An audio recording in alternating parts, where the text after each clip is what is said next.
હળવદ પોલીસે સબસિડીયુક્ત રાસાયણિક ખાતરની 400 બેગ ઝડપી. પેટ્રોલિંગ દરમિયાન પોલીસે એક આઈસર ટ્રકમાંથી યુરિયા ખાતરની 400 બેગ ઝડપી, જેની કિંમત 8 લાખ જેટલી છે. આ સાથે આઈસર ટ્રક, સ્વિફ્ટ કાર મળી કુલ 15 લાખનો મુદ્દામાલ જપ્ત કર્યો છે. નવા મકનસર ગામના નાગજીભાઈ ગમાર અને રાણેકપરના કરશન ડુરાળા નામના બે શખ્સોને પણ ખાતરના જથ્થા સાથે પોલીસે ઝડપી લીધા અને કાયદેસરની કાર્યવાહી શરૂ કરી. સ્વિફ્ટ કાર દ્વારા ટ્રકનું પેટ્રોલિંગ કરવામાં આવી રહ્યું હતું. પોલીસે યુરિયા ખાતરનો જથ્થો ક્યાં પહોંચાડવામાં આવી રહ્યો હતો અને તેને લઈ તપાસ શરૂ કરી. તો ખેતીવાડી વિભાગ દ્વારા યુરિયા ખાતરના સેમ્પલ લઈને લેબમાં ટેસ્ટ માટે મોકલવામાં આવ્યા છે, જેનો રિપોર્ટ આવ્યા બાદ હળવદ પોલીસ દ્વારા કાયદાકીય કાર્યવાહી હાથ ધરવામાં આવશે.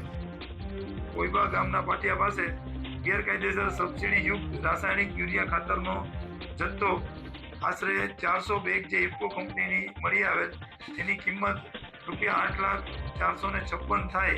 એની સાથે આઈસર ટ્રક અને મારુતિ સ્વિફ્ટ સહિત કુલ 15 લાખનો મુદ્દામાલ છે. એ નાગજીભાઈ રાજાભાઈ ગમારા અને કરશન શેલાભાઈ ડોરાળા પાસેથી કબજે કરવામાં આવેલ છે. હાલ ખેતીવાડી ખાતા તરફથી સેમ્પલિંગની કાર્યવાહી થઈ રહેલ છે.